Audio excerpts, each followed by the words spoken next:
부부라는 인연은 참 묘합니다. 어떤 날은 이보다 더 큰 축복이 있을까 싶다가도 어떤 순간엔 이보다 더 깊은 고통이 또 있을까 싶습니다. 같은 공간에서 숨 쉬고 같은 밥을 먹고 한 이불을 덮고 살아가는데도 어느 날 문득 이 사람과의 거리가 마음만큼은 천리처럼 멀게만 느껴질 때가 있습니다.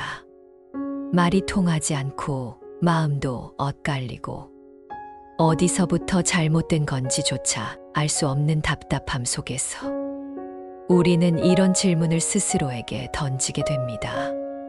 왜 이 사람과 맺어졌을까? 어쩌다 이런 인연을 짊어지게 된 걸까? 그러다 보면 결국 이런 말까지 나오죠. 전생에 내가 무슨 죄를 지었기에, 혹은 자주 섞인 한숨과 함께게 이건 분명 업보다 라고요. 그런데 이건 업보다라는 말, 그저 순간의 푸념이거나 미신처럼 흘려버릴 말이 아닐 수도 있습니다. 왜냐하면 부처님의 가르침 속에 그 말의 뿌리가 분명하게 자리하고 있기 때문입니다. 불교에서는 세상의 모든 인연이 단순한 우연이 아니라 업의 결과라고 설명합니다. 여기서 말하는 업이란 내가 과거에 지은 생각, 말, 행동이 씨앗처럼 뿌려져 어느 순간 어떤 모습으로든 결과로 돌아온다는 뜻입니다. 그러니 지금 내 곁에 있는 이 사람, 그 사람과 나 사이에 생긴 이 깊은 인연 역시 과거의 어떤 원인에서 비롯된 결과일 수 있다는 것입니다. 그 원인이 전생일 수도 있고 혹은 이 생의 이전 시간일 수도 있지만 분명한 것은 그 인연이 그냥 스쳐간 바람이 아니라는 점입니다. 이런 시선으로 바라보면 지금 겪고 있는 이 고통스럽고 힘든 관계도 단순한 불운이나 실수가 아니라 무언가 배워야 할 의미가 담긴 삶의 한 장면처럼 느껴집니다. 그 사람을 통해 내가 놓치고 있던 것들, 돌아보지 못한 내 마음의 모습, 그리고 바꾸어야 할 내 안의 태도들을 조금씩 마주하게 됩니다. 부처님은 이렇게 말씀하셨습니다. 인연 없는 사람은 100번을 스쳐도 인연이 없고, 인연 있는 사람은 한 번 스쳐도 반드시 다시 만난다. 언뜻 들으면 운명적인 사랑을 말하는 것 같지만 부처님이 전하고자 하신 뜻은 그보다 더 깊습니다. 이 말씀은 단순히 운명이나 필연적 만남을 뜻하는 것이 아니라 바로 불교의 핵심 사상 중 하나인 업이의 작용을 설명하는 말입니다. 업이란 무엇일까요? 그것은 우리가 과거에 지은 모든 행위, 생각, 말, 행동의 총합입니다. 내가 어떤 마음으로 말하고 어떤 태도로 행동했는지가 모두 씨앗처럼 뿌려져 시간이 지나 결실을 맺게 되는 것. 그것이 바로 업의 법칙입니다. 그리고 그 결과는 우리가 누구를 만나고 어떤 인연을 맺으며 그 인연 속에서 어떤 감정을 겪게 되는지에까지 영향을 줍니다. 그렇다면 지금 내가 옆에 두고 살아가는 이 사람, 같은 지붕 아래 하루하루를 살아가는 이 부부라는 인연은 어디서부터 비롯된 것일까요? 우연히 마주친 한 사람과의 사랑이 이렇게 오래 지속되고 때론 싸우고 또 웃고 그 모든 감정을 함께 겪게 되는 이유는 정말 단순한 우연일까요? 아니면 더 깊은 곳에 숨어 있는 과거의 업이 지금 이 순간을 만들어낸 것일까요? 부처님은 부부라는 관계에 대해 이렇게 말씀하셨습니다. 전생의 백생발선 동안 물 한 그릇이라도 서로 나눈 인연이 있어야 한 생의 부부로 만난다. 이 말은 부부라는 인연이 그저 스쳐 지나가는 인연이 아니라 수많은 생을 거쳐야 맺어지는 매우 특별하고도 깊은 인연임을 뜻합니다. 단지 몇 년, 몇십 년의 시간이 아니라 수백 생을 지나며 맺어진 오랜 업의 결과가 지금이라는 것이죠. 그만큼 부부는 아무나 되는 것이 아닙니다. 하물며 아무리 원수 같아도 인연이 없으면 만나지도 않고 아무리 뜨겁게 사랑했던 사람도 인연이 닿으면 자연스럽게 멀어지게 되어 있습니다. 하지만 여기서 중요한 질문이 생깁니다. 지금 내가 맺고 있는 이 인연이 과연 좋은 인연일까요? 아니면 업보의 인연일까요? 사실 그건 누구도 확실히 알 수 없습니다. 어떤 부부는 서로를 진심으로 아끼고 존중하며 살아가며 그 자체로 마음의 안식처가 되어줍니다.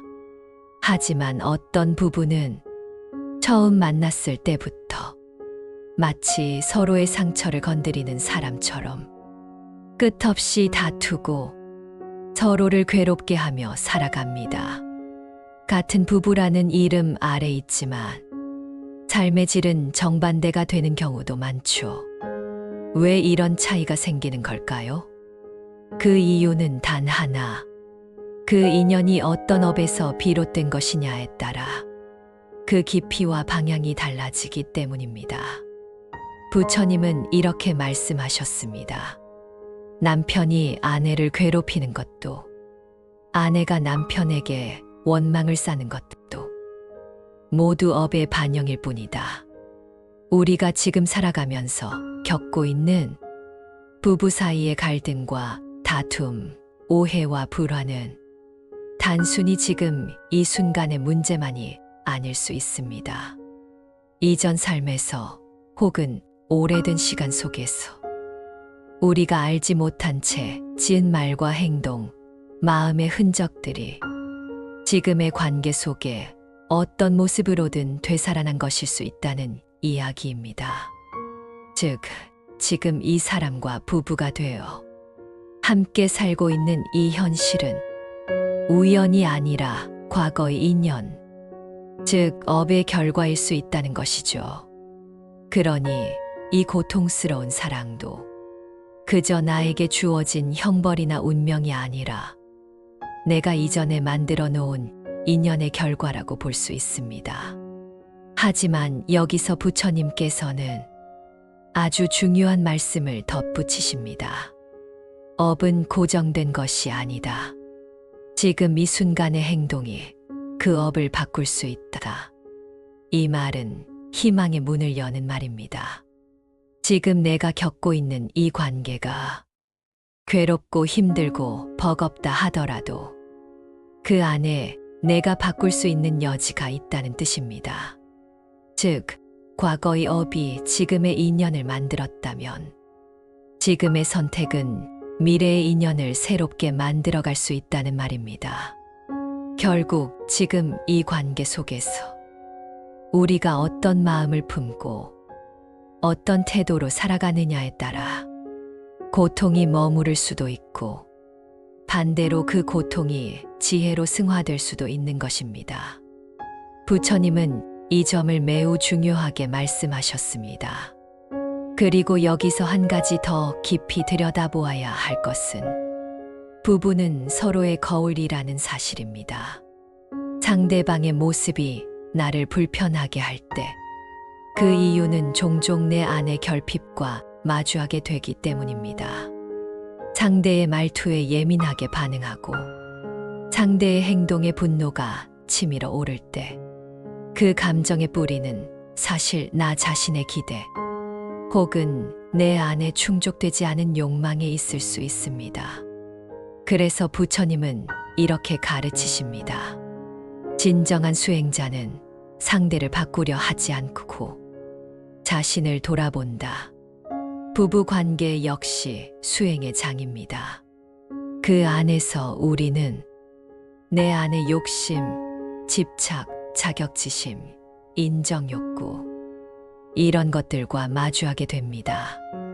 그 사람 때문에 괴로운 게 아니라 그 사람을 통해 내 안의 감정이 드러나고 그것이 괴로움을 만드는 것입니다.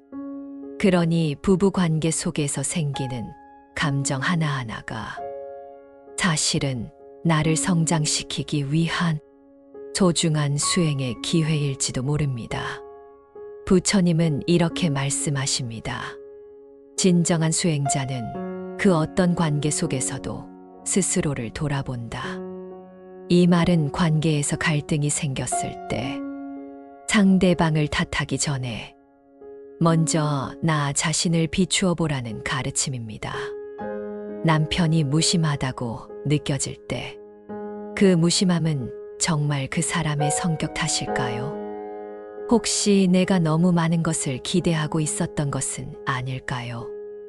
아내가 날카롭다고 느껴질 때도 마찬가지입니다. 그 날카로움의 뿌리는 그동안 내가 보여준 무관심이나 무던함일 수도 있습니다. 부부의 갈등은 대부분 당신이 틀렸어라는 판단에서 시작됩니다. 하지만 진짜 변화는 내가 무엇을 놓치고 있었지? 라고 묻는 순간부터 시작됩니다. 우리는 사랑이라는 이름으로 상대에게 기대를 걸고 그 기대에 대한 보상을 계산하며 마치 당연한 듯 요구하기 시작합니다. 하지만 진정한 사랑은 기대하지 않고 주는 것이며 상대가 어떤 반응을 하든 그 자체로 기쁘고 충만한 감정이 되어야 합니다. 그러나 현실은 그렇지 않죠. 우리는 사랑 안에 너무 많은 조건을 붙입니다. 이 정도 했으면 알아줘야지.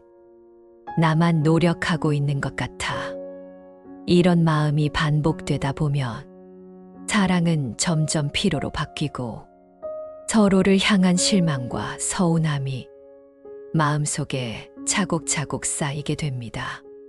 그렇게 되면 같은 이불을 덮고 잠을 자더라도 서로의 마음은 더 이상 맞닿지 않고 하루하루 쌓인 감정은 점점 더 단단한 벽을 만들게 됩니다.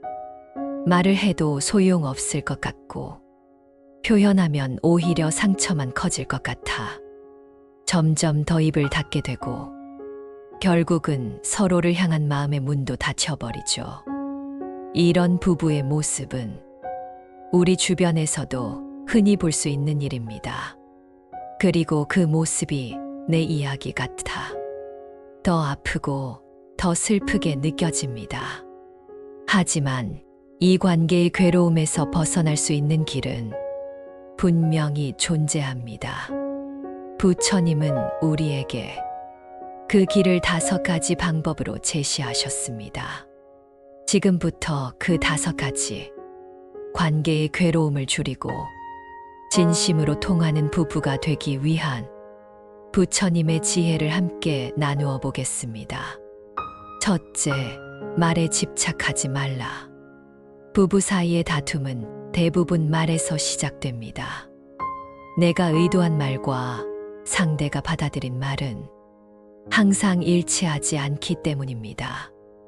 같은 말도 상황과 감정에 따라 다르게 들리고 그 작은 어긋남이 반복되다 보면 오해가 쌓이고 진심은 왜곡되며 결국 상처만 남게 됩니다. 말은 도구일 뿐 진심이 본질입니다. 말에 집착하기보단 마음의 흐름을 살펴야 합니다. 둘째, 상대의 마음이 아니라 나의 마음을 돌아보라. 부처님은 말씀하셨습니다. 타인의 마음을 읽으려 하지 말고 자신의 마음을 밝게 하라.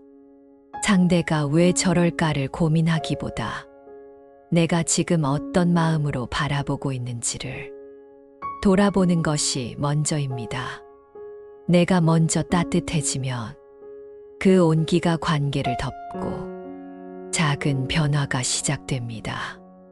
셋째, 기대를 줄이고 감사는 키워라.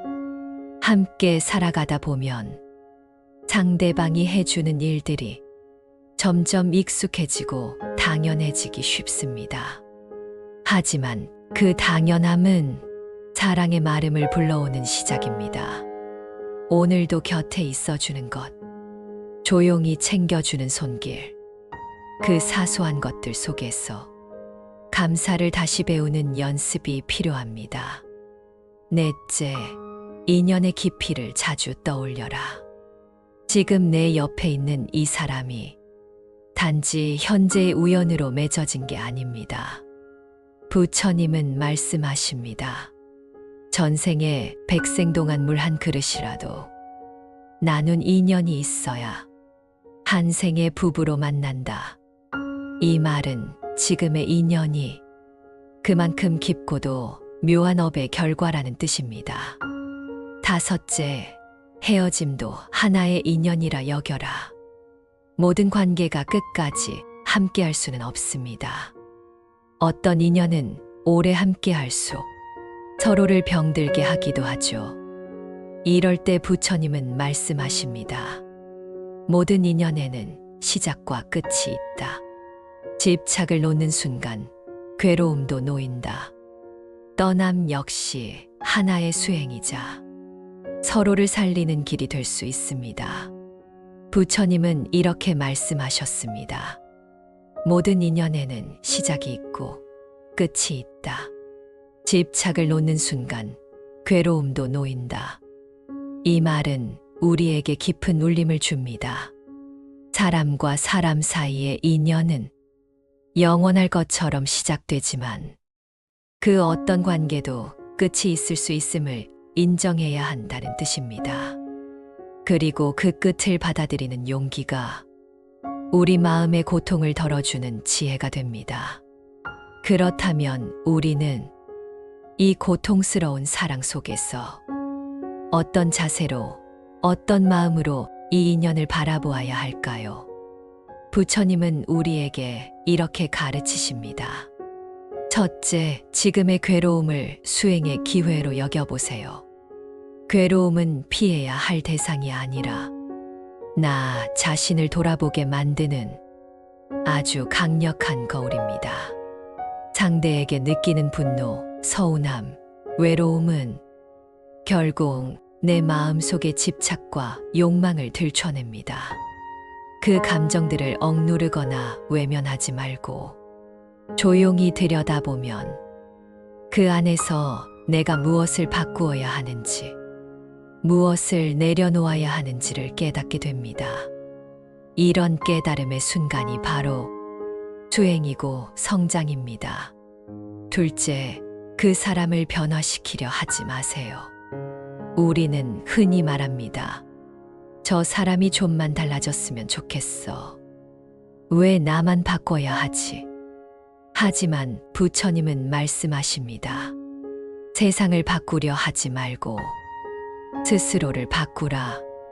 내가 변하면 내 시선이 달라지고 그 시선이 상대방의 반응을 바꾸고 결국 관계 전체의 분위기가 달라지게 됩니다. 변화는 밖이 아니라 안에서 시작되는 것입니다. 내가 먼저 한 걸음 물러서고, 내가 먼저 말투를 부드럽게 하고, 내가 먼저 이해하려고 마음을 쓰면 그 따뜻함이 파동처럼 퍼져 상대의 마음에도 닿을 수 있습니다. 셋째, 너무 억지로 붙잡지 마세요. 우리는 때로 인연을 놓지 않으려고 애쓰다 스스로를 상처 입히고 맙니다. 더 이상 통하지 않는 관계, 더 이상 자라지 않는 사랑임에도 어떻게든 지켜야 해라는 생각에 스스로를 얽매고 고통을 반복합니다. 하지만 부처님은 말씀하십니다. 진정한 사랑은 소유가 아니라 이해이고 붙잡음이 아니라 놓아줍니다. 붙잡을수록 그 관계는 자연스러움을 잃고 억지와 고통만 남게 됩니다. 그러니 때로는 조용히 한 걸음 물러나 그 인연을 있는 그대로 바라보고 필요하다면 놓아줄 줄 아는 지혜도 필요합니다. 그게 나를 위한 선택이자 상대를 위한 연민일 수도 있으니까요. 부처님은 이렇게 말씀하셨습니다. 모든 인연은 그 자체로 완전하다. 그 인연이 나를 괴롭게 하든 기쁘게 하든 모두 내가 배워야 할 이유가 있다. 이 말씀은 우리가 맺고 있는 모든 관계, 특히 부부라는 깊은 인연에 대해 깊은 통찰을 전해줍니다. 지금 이 사람이 나를 힘들게 하고 괴롭히는 것처럼 느껴진다 해도 그 인연이 잘못된 것이거나 실패한 인연이라는 뜻은 아닙니다. 오히려 그 인연 속에서 내가 배워야 할 어떤 과제가 있다는 뜻입니다. 피하려 하지 말고 상대만을 탓하려 하지 말고 그 인연을 있는 그대로 바라보며 나 자신을 살펴보는 것. 그것이 바로 부처님이 말씀하신 진정한 수행의 시작입니다. 부부라는 관계도 결국은 나를 비추는 거울이고 그 안에서 내가 무엇을 놓치고 있었는지, 어떻게 성장해야 하는지를 조용히 가르쳐 주는 삶의 스승인 셈입니다.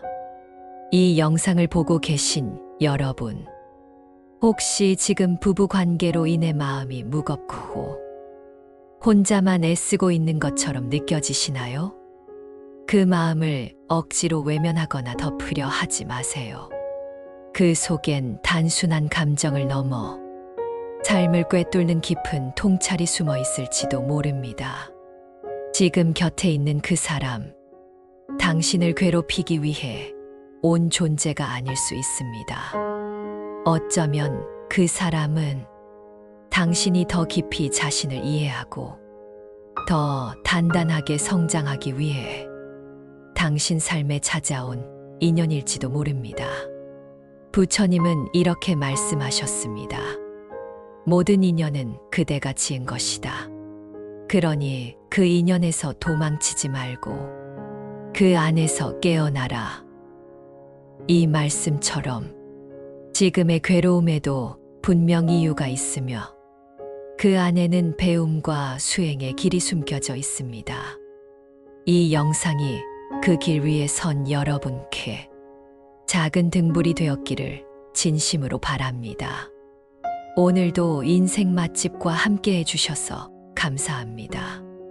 좋아요와 구독, 그리고 따뜻한 댓글로 여러분의 마음을 나눠주시면 큰 힘이 됩니다. 부부라는 인연은 결코 가볍지 않은 소중한 인연입니다. 그 인연 안에서 고통을 넘어 진정한 의미를 찾아가시길 바랍니다.